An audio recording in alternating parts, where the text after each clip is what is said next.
तो कैसे हैं दोस्तों। आज काफ़ी दिनों बाद मेरा काफ़ी दिनों से ख्वाहिश था कि हम एक बार फिर से कपिल वस्तु जाएं, लेकिन जा नहीं पा रहे थे। आज रमेश भाई की वजह से ये सपना फिर से पूरा हो रहा है। हेलो फ्रेंड्स, और हम लोग आए हुए हैं फिर से कपिल वस्तु, और आज आप लोगों को दिखाता हूं कि ये कपिल वस्तु का डेवलपमेंट तो काफ़ी दिनों से रुका ही हुआ है, लेकिन अभी ये कैसा दिख रहा है, योगी शासनकाल में इसकी क्या हालत है। तो आइए दिखाते हैं। Stay tune.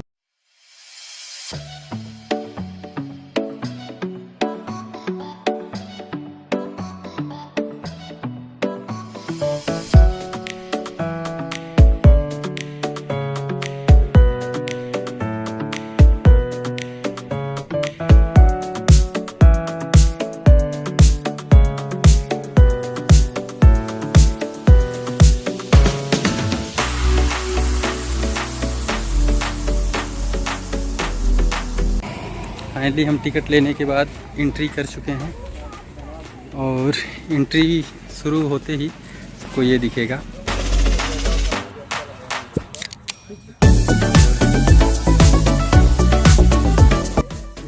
यहाँ पर समाधि स्थल है, जिसमें तथागत बुद्ध की अस्थियां रखकर इसको सम्राट अशोक ने बनवाया था।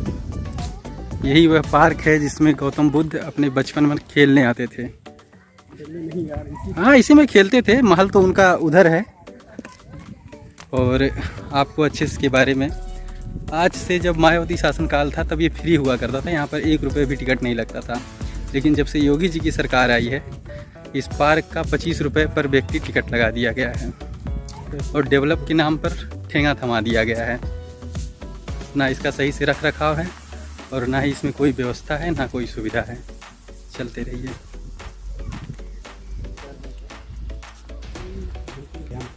यही वो समाधि स्थल है।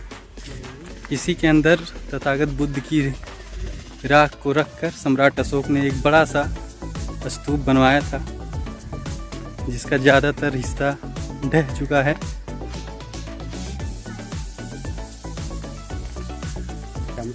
कहाँ पे? बोध गया यार। वो बैठने से कहीं नहीं होता है। हाँ। इतिहास में पढ़ा है। हाँ, क्या बता रहे हैं आप, बताइए। बुद्ध जी का रेफरेंस अभी कुछ नहीं देंगे। रेफरेंस नहीं, एक तर्क और विचार भी होता है। जैसे कि कह दीजिए कि पेड़ के नीचे बैठिए, ध्यान मगन हुई और ज्ञान आ गया। ज्ञान नहीं होता है। ये गलत, ये थ्योरी ही गलत है। ये थ्योरी ही गलत है। लोग कहते हैं मतलब बुद्ध जी को पेड़ के नीचे मतलब बैठने से ज्ञान प्राप्त हुआ। ये थ्योरी गलत मुझे भी लगता है। ये गलत है। कहीं बैठने से ज्ञान नहीं होता है। आदमी और निरंकुश हो जाता है, उसका दिमाग में तो ब्रेन काम करना बंद कर देता है। ये जो हमें पढ़ाया गया है कि मतलब बुद्ध जी घर से निकले, हमको ये मतलब वो क्या बोलते हैं, एक आदमी दिखा, बूढ़ा आदमी दिखा, मरा हुआ आदमी दिखा, या ऐसे ये सब चीजें थियरी गलत है, क्योंकि हमें जो हमारा इतिहास है ये पढ़ाया ही नहीं गया है। मतलब हमें कोई एक मनगढ़ंत कहानी पढ़ाई गई। वास्तविकता क्या है, आप जब किसी चीज को अच्छे से सोचेंगे तो अपने तर्क और बुद्धि से उस पर सही निष्कर्ष तक पहुंचेंगे, तब आपको पता चलेगा वास्तविकता क्या है। वास्तविकता अपने ज्ञान और बुद्धि से हमारे रमेश भाई खोजे हैं कि क्या हो सकता था उस समय। उस चीज को अपने भाषा में निकले नहीं थे, उनको निकाला गया था, राजद्रोह का लगा था केस, मुकदमा चला हुआ था। अच्छा, शाक्यों और कोलियों के बीच तो पानी को लेकर के तीस्ता नदी, ये कोलियों के साथ थे कि जो पानी पीने का अधिकार है, वो चाहते थे भाई दोनों लोग हों, लेकिन शाक्य मतलब चाहते थे खाली हमारा अधिकार हो खेतों पे या पीने का। तो इसलिए अपने बाबूजी के ये खिलाफ गया कि नहीं भाई, आप जो कर रहे हो गलत है। तो इनके ऊपर चला जाएगा, इनके ऊपर अपने ही देश या अपने राज्य के खिलाफ जाने के नाते इनको राजद्रोह चला, और ये घर से निकाले गए। घर से निकालने के बाद इनको यहाँ लुम्बिनी में वो 5 साल रहे।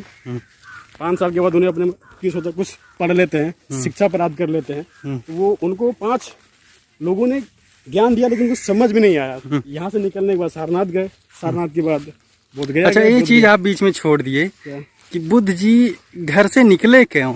निकले ही क्यों नहीं, उनको क्यों निकले? उनको निकाला गया। तो कैसे निकाला गया, ये थ्योरी सही से समझाइए। राजद्रोह का मुकदमा चला, क्यों राजद्रोह का मुकदमा क्यों? अपने देश के खिलाफ जाने के लिए, अपने क्या वो बाबूजी अपने के खिलाफ जाने के लिए, बाबूजी के खिलाफ क्या गए थे? क्या ऐसी बाबूजी बात का नहीं थी है, साक्यों कि क्या ऐसी बात थी जिसके खिलाफ वो चले गए? साक्य ये चाहते थे, हम्म, साक्य मुनि थे, वो चाहते थे कि जो तीस्ता नदी का पानी है सिर्फ साक्यों का अधिकार हो, चाहे वो खेतों के लिए हो, चाहे पीने के लिए हो, लेकिन ये चाहते थे कि दोनों के लिए हो, कोली और साक्यों के लिए हो।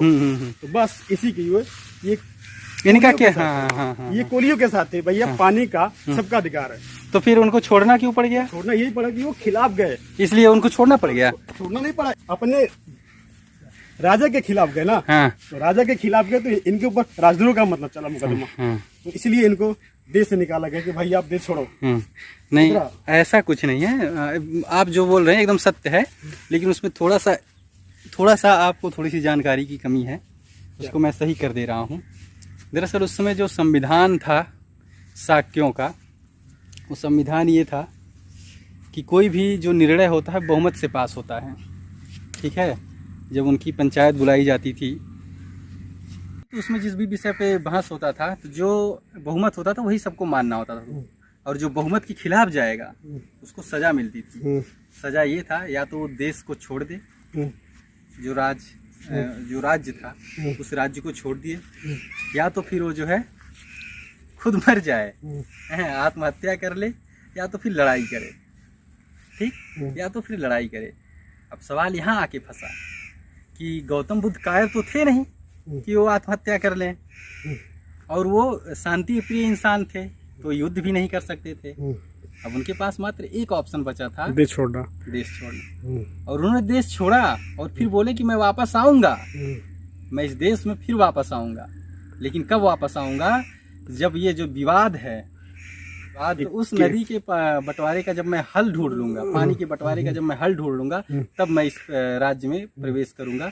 तो वही वो दिन था जब वो गए, गौतम बुद्ध लोगों को देखे, ठीक, लोगों को ऑब्जर्व किए, तब उनको जाके वास्तविकता से परिचय हुआ और उनको ज्ञान आया कि सत्य क्या है और असत्य क्या है। लोग अभी भी एक पेड़ के नीचे बैठ गए और उनको ज्ञान आ गया, ऐसा कुछ नहीं है। ऐसा ज्ञान मतलब वो अनुभव से, जैसे कहते हैं, तू कहता कागज की लेखी और मैं कहता आंखों की देखी। कबीर शुद्ध रूप से बौद्ध पथ के अनुयायी थे, कबीर बौद्ध पंथ के अनुयायी थे, ठीक है। लेकिन लोग घालमेल करते करते कबीर का एक अलग पंथ बना दिया, अलग पंथ बना दिया।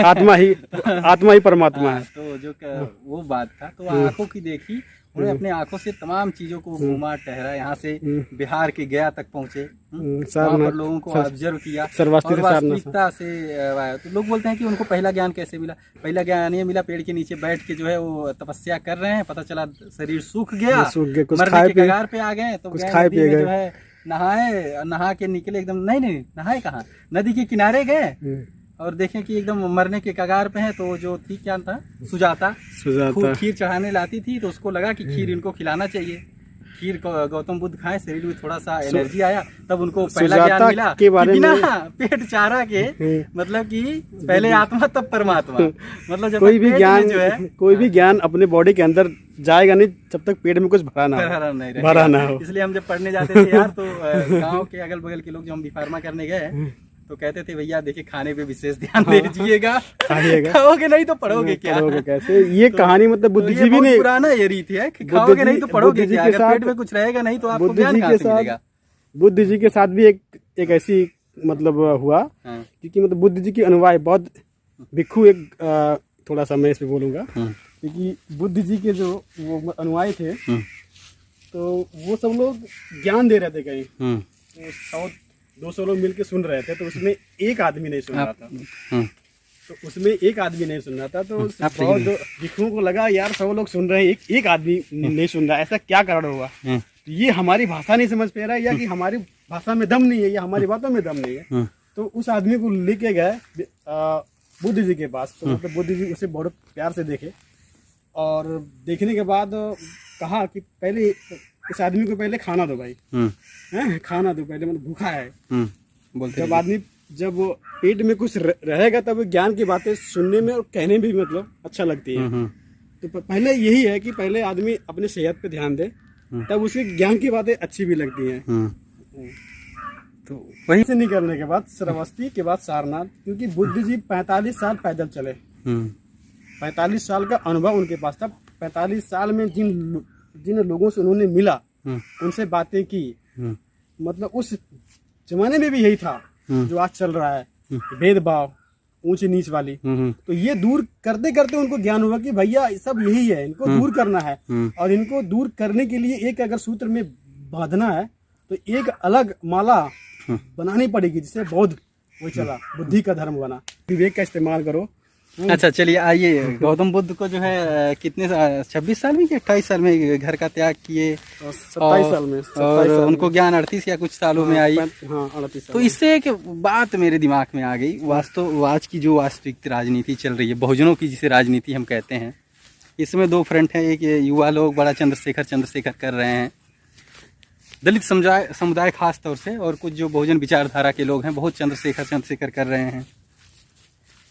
तो आप मुझे बताइए, एक वो नेता जो एकदम परिपक्व है राजनीति में, जिसको हर परिस्थिति से वो गुजर चुका है, और एक वो नेता जो किसी कांड से उभर कर आपके सामने आया और आपकी राजनीति की अगुवाई करने की बात कर रहा है। आप मुझे बताइए कौन आपको बेटर भविष्य दे सकता है, जिसके पास अनुभव है वो, या जो खाली अभी नया आया है अनुभव के नाम पर, उसके पास सिर्फ एक युवा जोश है वो? नहीं, इसको 2 लाइनों में हम मतलब उत्तर नहीं दे सकते। हाँ। बसपा क्या है कि एक बहुत बड़ा पेड़ है। हाँ। ये फलता फूलता पेड़ है और छाया भी दे रहा है लोगों को। ये आज जो भी अपने 20 सालों से है, क्योंकि हमारे समाज में एक बहुत बड़ा उम्मीद है।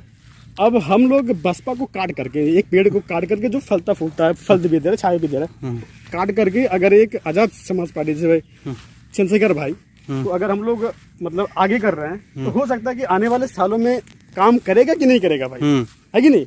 यानी कि भरोसा नहीं लोगों को। हाँ, माने कि बहुजन समाज को अभी भी इनके पे कुछ भरोसा है नहीं, क्योंकि ये कहते क्या है, करते क्या है, कुछ समझ में नहीं आता। एक चीज है भैया, अभी नया खून है, जवानी है, और खून में रवानी भी है, दम भी है। जो भी अभी तक जो बोलते हैं भैया, जनता या युवा हमारे देश का, खास तौर से बहुजन समाज, वाकई में बसपा के राज में एक चीज था जो डर था ना, कानून का हो जाएगा, FIR हो जाएगी, जेल जाऊंगा तो मेरा घर का खर्चा कौन चलाएगा, या बहुत सारा डर था। मतलब हमारे बाप दादा हमको यही समझ डर में कि भैया झगड़ा मत कर, बाहर जाके जेल हो जाएगी, तेरे FIR हो जाएगा, मुकदमा हो जाएगा, जिंदगी बर्बाद हो जाएगी। मतलब डर अपने अंदर भरते थे, भैया बाहर जाकर झगड़ा नहीं करना है।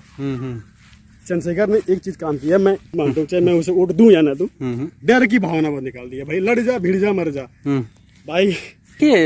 बाबा साहब ने क्या बोला था कि जाओ लड़ो भिड़ो? काहे नहीं यार, अपने लड़ने, उन्होंने बोला था अधिकार हमें लड़ाई से तो मिलेंगे, लेकिन कौन सी लड़ाई लड़ना पड़ेगा? अपने अधिकार। क्या डंडा लेकर हम लड़ाई लड़ेंगे तो हमें अपने अधिकार मिलेंगे इस लोकतांत्रिक देश में? हर चीज से नहीं, हमको अगर लड़ाई लड़ना है तो अपनी बुद्धि का प्रयोग करना होगा, हर चीज से। और उस बुद्धि से कैसे प्रयोग करना होगा? उन्होंने बोला कि बात हमारी भी सुन लीजिए थोड़ा सा।